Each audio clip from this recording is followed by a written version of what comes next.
لگتا ہے کوئی اہم راز پایا ہے، تبھی چہرہ اتنا چمک رہا ہے۔ اس آدمی نے کہا تھا۔ روحان نے چونک کر اسے دیکھا۔ کچھ دیر پہلے وہ آدمی اس فوارے کے قریب کھڑا وہاں آس پاس اڑتے پرندوں کو دانہ ڈال رہا تھا۔ جی، راز پایا ہے کہ عشق کے تقاضے بہت کڑے ہیں، روحان نے جواب دیا تھا۔ تو کیا عشق کرنا انسان کے بس کی بات نہیں؟ اس نے دوبارہ پوچھا۔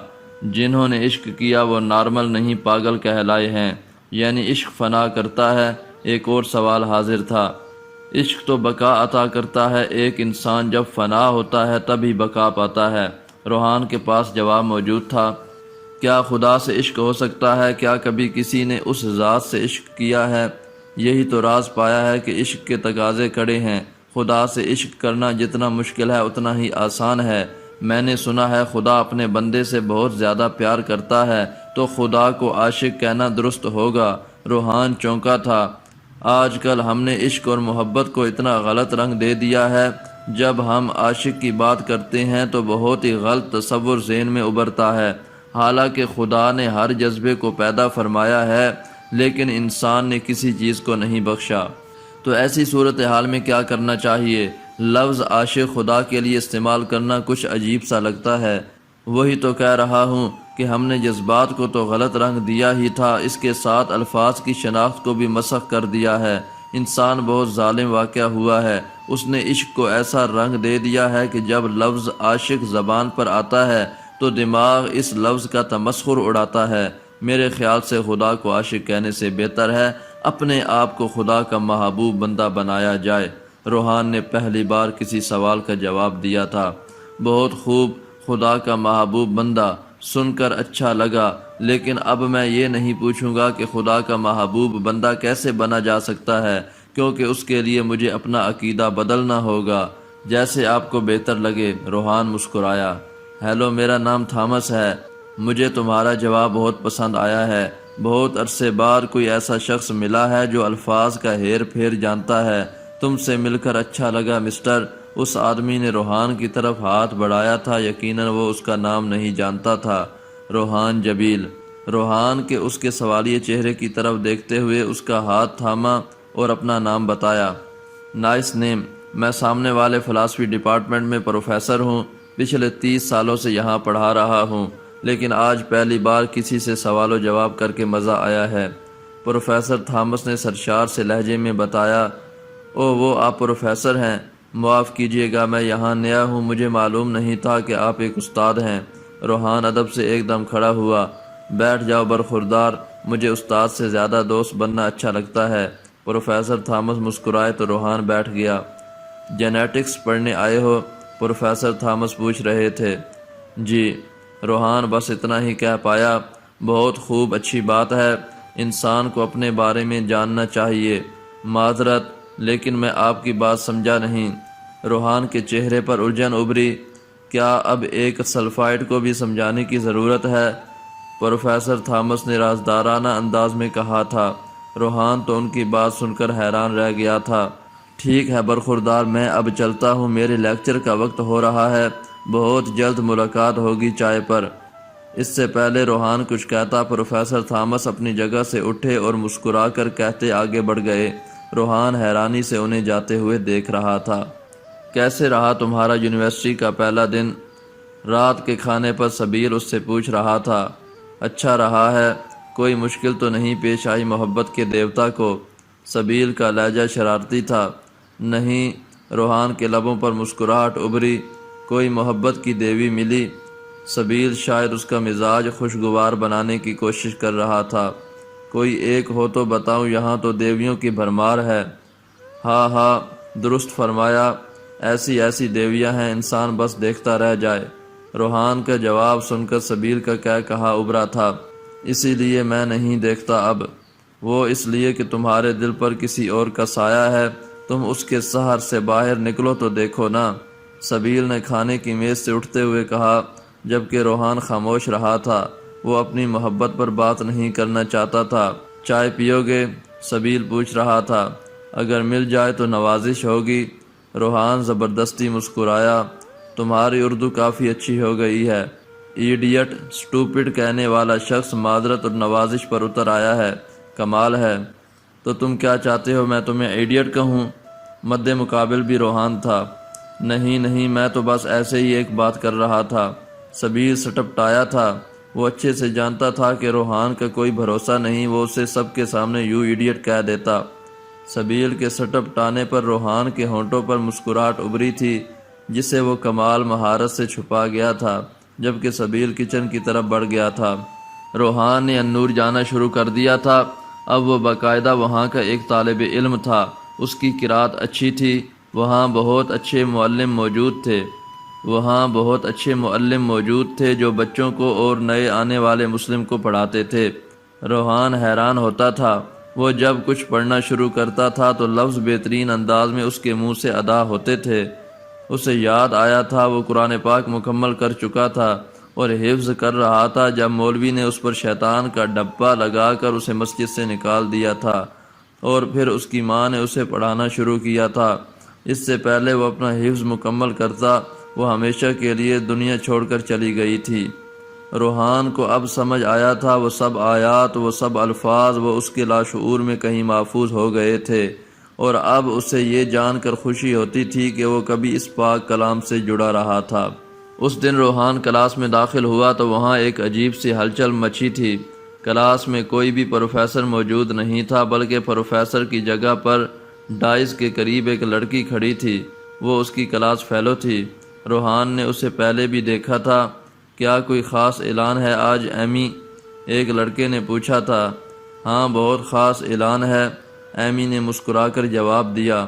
تو اس کا نام ایمی تھا۔ روحان کو ابھی کسی اسٹوڈنٹ کا زیادہ نہیں پتہ تھا۔ وہ وقت پر کلاس میں آتا اور پھر چلا جاتا تھا۔ وہ مسلمان تھا۔ اس کے کلاس فیلو جو کہ زیادہ تر عیسائی اور یہودی تھے تو اس کے مسلم ہونے سے خار کھاتے تھے، اور شاید اسی وجہ سے کوئی اس سے زیادہ بات نہیں کرتا تھا، اور نہ ہی روحان نے کسی سے دوستی کرنے کی کوشش کی تھی۔ وہ کلاس میں زیادہ تر خاموش رہتا تھا۔ جیسے کہ سب کو معلوم ہے، آج ہماری یونیورسٹی کی شان، ہماری کلاس کی جان ایلف لوٹ آئی ہے، جو کہ ایک ٹور پر گئی تھی۔ ایک تو یہ بہت بڑی خوشخبری ہے۔ ایمی کی بات سن کر ایلف کے نام پر کلاس میں ہوٹنگ ہوئی تھی۔ سارے سٹوڈنٹس پہلی سیٹ پر بیٹھی اس لڑکی کو دیکھ رہے تھے جس کی روحان کی طرف پشت تھی، اور ایلف ہمیشہ کی طرح اس بار بھی ہماری کلاس کے لیے ایک آنر لے کر آئی ہے، چیمبر آف ڈسکشن کا آنر، جو وہ خود بتائے گی۔ ایمی کی بات پر زور شور سے ہوٹنگ ہوئی تھی۔ وہ ڈائس سے نیچے اتر آئی تھی، اور پھر ایلف اپنی جگہ سے اٹھی تھی۔ ایلف کے کھلے بال کندھوں پر بکھرے ہوئے تھے۔ بلا شبہ وہ ایک خوبصورت لڑکی تھی۔ روحان نے ایک نظر اسے دیکھا تھا اور پھر اپنے چہرے کا رخ کھڑکی کی طرف موڑ لیا۔ اب وہ باہر کچھ تلاش کر رہا تھا آسمان کی وسعتوں میں۔ ہیلو گائز، مجھے امید ہے سب نے مجھے مس کیا ہوگا، ہے نا؟ وہ مسکرا کر پوچھ رہی تھی۔ اس کی آواز روحان کے کانوں سے ٹکرا رہی تھی۔ اس کے بولنے کا انداز اچھا تھا۔ تو جیسا کہ آپ سب جانتے ہیں کہ چیمبر آف ڈسکشن میں ڈسکشن کا حصہ بننا بہت ہی مشکل ہے، اور بہت کم لوگ اس ڈسکشن میں حصہ لے سکتے ہیں، اور یقیناً وہ لوگ خوش قسمت ہیں جنہیں یہ اعزاز حاصل ہوتا ہے۔ پروفیسر جسٹن نے ہمیں ایک اسائنمنٹ دی ہے۔ ہر سٹوڈنٹ کا ٹاپک الگ ہے، اور پروفیسر جسٹن چاہتے ہیں کہ ہم سب اپنی اس اسائنمنٹ کو چیمبر آف ڈسکشن میں پریزنٹ کریں۔ روحان چیمبر آف ڈسکشن کے بارے میں کچھ نہیں جانتا تھا۔ وہ بس خاموشی سے ایلف کو سن رہا تھا، اور یہ بھی سب کو معلوم ہے کہ جو انسان ایک بار اس چیمبر کا حصہ بن جائے وہ مشہور ہو جاتا ہے۔ ہاں بالکل، جیسے کہ تم ایلف، تم ہر بات اپنی ریسرچ اور اپنی پریزنٹیشنز کو چیمبر میں پیش کرتی ہو، اور شاید اس لیے تمہیں پوری یونیورسٹی جانتی ہے۔ پیچھے سے ایک لڑکے کی آواز ابھری تھی۔ ایلف نے ابرو اٹھا کر اسے دیکھا تھا۔ میں اس چیمبر کا حصہ اس لیے ہوں کہ مجھ میں یہ قابلیت ہے۔ اگر تم لوگ اس قابل ہو تو جاؤ کچھ کر کے دکھاؤ۔ ایلف کے لہجے میں طنز کی آمیزش تھی۔ یہ کچھ سٹوڈنٹ کے نام اور ان کے ٹاپکس ہیں جو پروفیسر جسٹن نے دیے ہیں۔ اپنا نام اور اپنا ٹاپک دیکھ لیں، اور جو سٹوڈنٹ اپنی پریزنٹیشن کو چیمبر میں پیش کرنا چاہے وہ مجھے کلاس کے بعد ملے، اور خاص خیال رکھیے گا صرف وہی لوگ آئیں جو اس قابل ہوں، ورنہ چیمبر میں مذاق بھی بن سکتا ہے۔ وہ اپنی بات مکمل کر کے واپس اپنی جگہ پر بیٹھ چکی تھی۔ سٹوڈنٹس کا ایک ہجوم بورڈ کی طرف لپکا تھا۔ کچھ سٹوڈنٹ خوشی سے اچھل رہے تھے، جبکہ کچھ مایوس تھے۔ روحان پرسکون سا اپنی جگہ پر بیٹھا تھا۔ روحان جابیل، کسی نے اس کا نام پکارا تھا۔ روحان نے چونک کر آواز کی سمت میں دیکھا تھا۔ تمہارا نام ہے اس لسٹ میں، اپنا ٹاپک دیکھ لو۔ وہ ایمی تھی جس کے بال بہت چھوٹے تھے، بالکل لڑکوں جیسے، بامشکل کانوں کو چھو رہے تھے۔ روحان کو حیرت ہوئی تھی، اتنی جلدی اس کا نام آ گیا تھا لسٹ میں۔ وہ اپنی جگہ سے اٹھا تھا، بورڈ پر اپنا نام اور ٹاپک دیکھ کر وہ کلاس سے باہر نکل گیا تھا۔ یقیناً آج کلاس نہیں ہونے والی تھی۔ روحان کلاس روم سے سیدھا لائبریری گیا تھا، سینٹ ہاؤس لائبریری، جس نے روحان کی توجہ اپنی جانب مبذول کروائی تھی۔ وہ لائبریری کا کارڈ پہلے ہی بنوا چکا تھا۔ لائبریری میں اپنے ٹاپک سے متعلقہ کتابیں ڈھونڈنے کے بعد وہ وہاں سے باہر نکل آیا تھا۔ اب اسے ایلف سے ملنا تھا۔ وہ اپنی پریزنٹیشن کو چیمبر آف ڈسکشن میں پیش کرنے والا تھا۔ اس کا ٹاپک بہت ہی دلچسپ تھا، جسے دیکھ کر اس کی آنکھوں میں چمک ابھری تھی۔ لائبریری سے باہر اسے اپنا ایک کلاس فیلو نظر آیا تھا۔ ہیلو، کیا تم نے ایلف کو دیکھا ہے؟ روحان نے پہلی بار کسی کو مخاطب کیا تھا۔ ہاں، وہ کیفے میں ہے اس وقت اپنے دوستوں کے ساتھ۔ اوکے، تھینک یو، روحان جلدی سے کہتا کیفے کی طرف بڑھا تھا۔ کیفے پہنچنے کے بعد وہ پہلی نظر میں ہی اسے پہچان گیا تھا۔ وہ باوقار چال کے ساتھ اس کی طرف بڑھا تھا۔ ایکسکیوز می مس ایلف، اس نے ایلف کے پاس جا کر اسے مخاطب کیا تھا۔ ایلف نے چونک کر اسے دیکھا۔ میرا نام روحان جبیل ہے اور مجھے پروفیسر جسٹن نے پریزنٹیشن دی ہے۔ آپ میرا رول نمبر اور ٹاپک لکھ لیں، میں چیمبر آف ڈسکشن میں اپنی پریزنٹیشن دوں گا۔ وہ اس کی طرف دیکھے بنا اپنی بات کہہ کر واپس مڑا تھا۔ رکو، ایلف نے اسے یوں جاتے دیکھا تو پکارا۔ روحان رک گیا تھا۔ وہ اپنی کرسی سے اٹھ کر اس کی طرف بڑھی، چہرے پر سخت سے تاثرات تھے۔ کیا نام بتایا تم نے اپنا؟ وہ اس کے پیچھے کھڑی پوچھ رہی تھی۔ روحان بن حیدر جبیل، روحان نے رخ اس کی طرف موڑتے ہوئے کہا۔ مسلم ہو؟ وہ تیکھے چتونوں سے پوچھ رہی تھی۔ جی الحمدللہ، روحان کا جواب سن کر ہوائیں مسکرائی تھیں۔ تم ایک مسلم، تم چیمبر آف ڈسکشن میں حصہ لے لو گے تم؟ وہ کاٹ دار لہجے میں پوچھ رہی تھی۔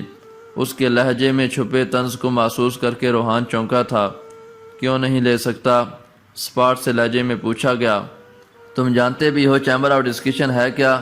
وہ استہزائیہ ہنسی کے ساتھ پوچھ رہی تھی۔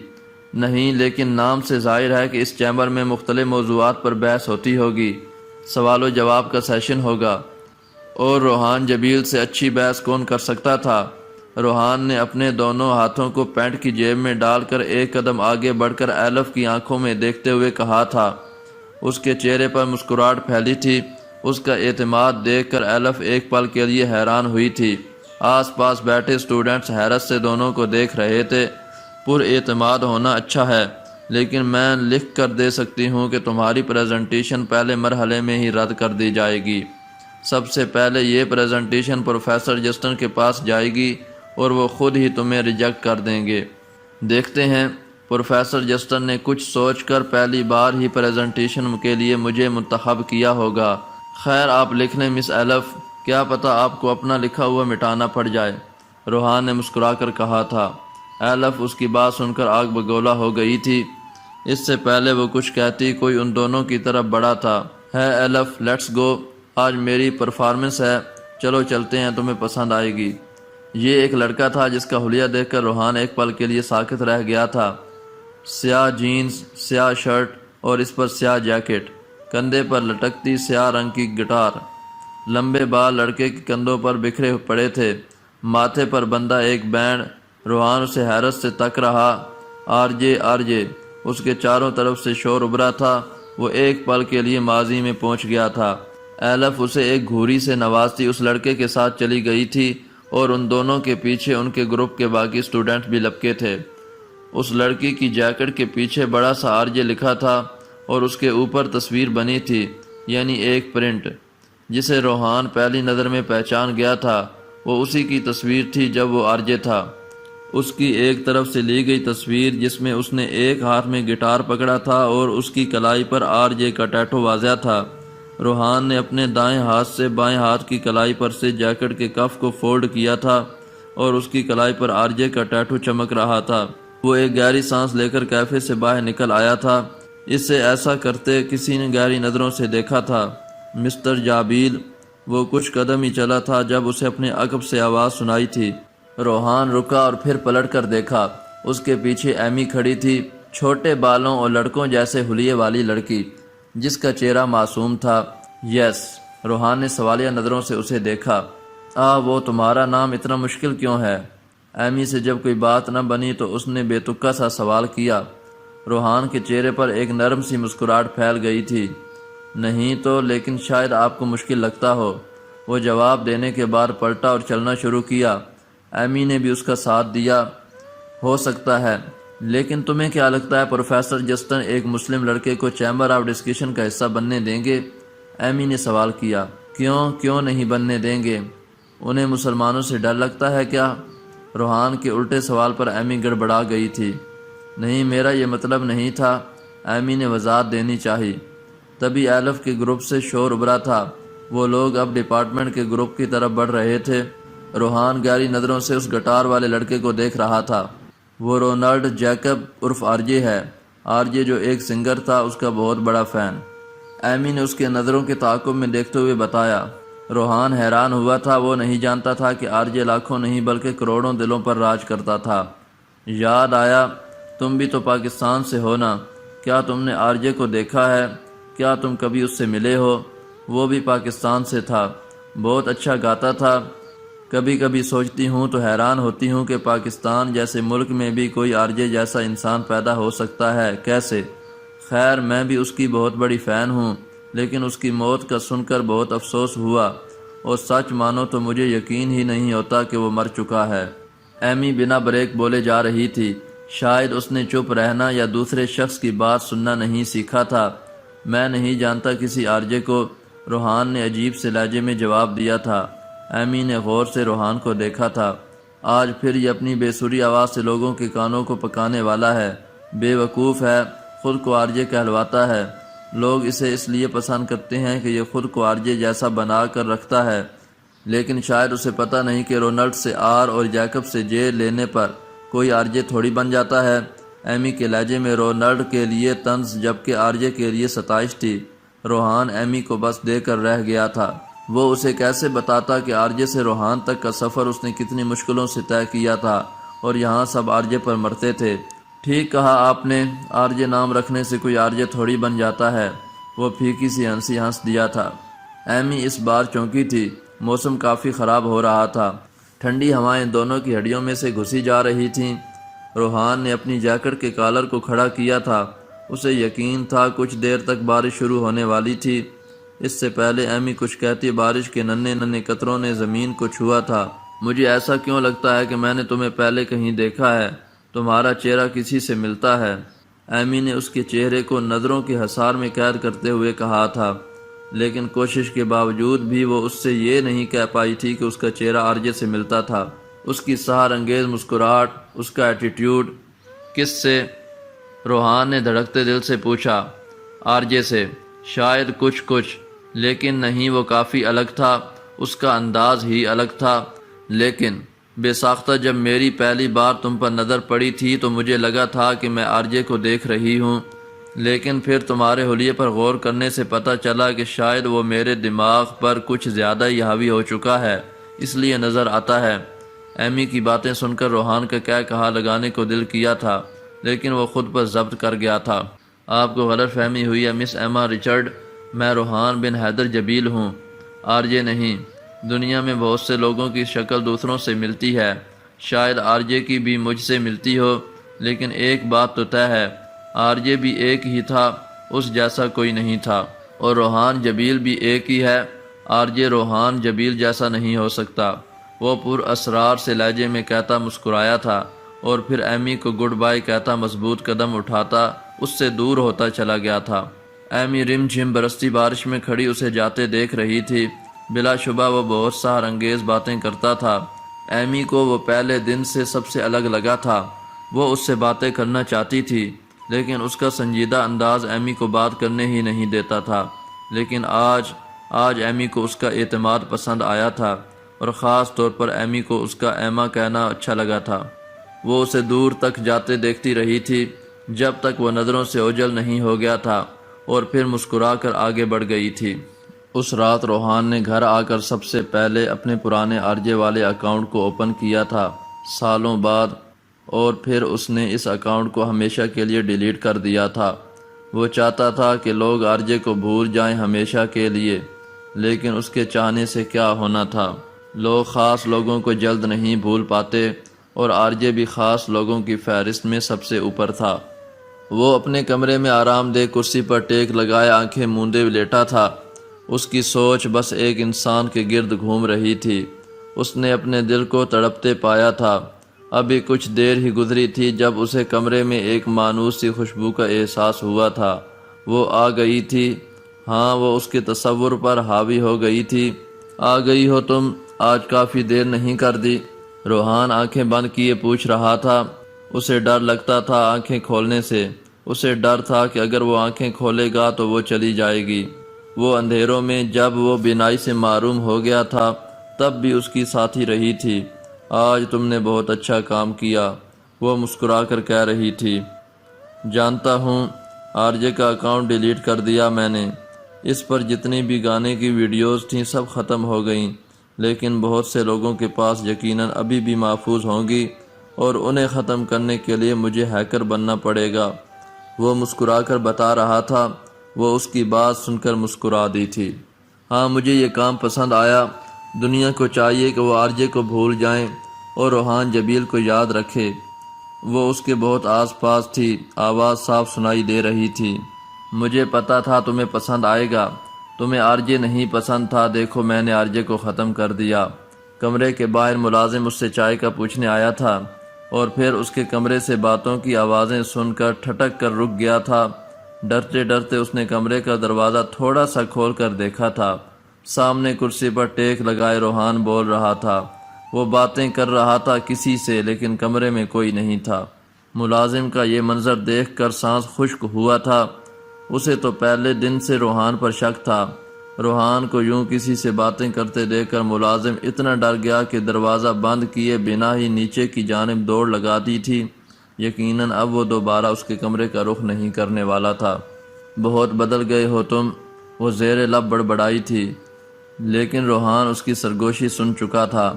تمہیں جب کبھی ملیں فرصتیں میرے دل سے بوجھ اتار دو، میں کئی دنوں سے اداس ہوں، مجھے کوئی شام ادھار دو، کسی کو میرے حال سے نہ غرض ہے نہ کوئی واسطہ، میں بکھر گیا ہوں سمیٹ لو، میں بگڑ گیا ہوں سوار دو۔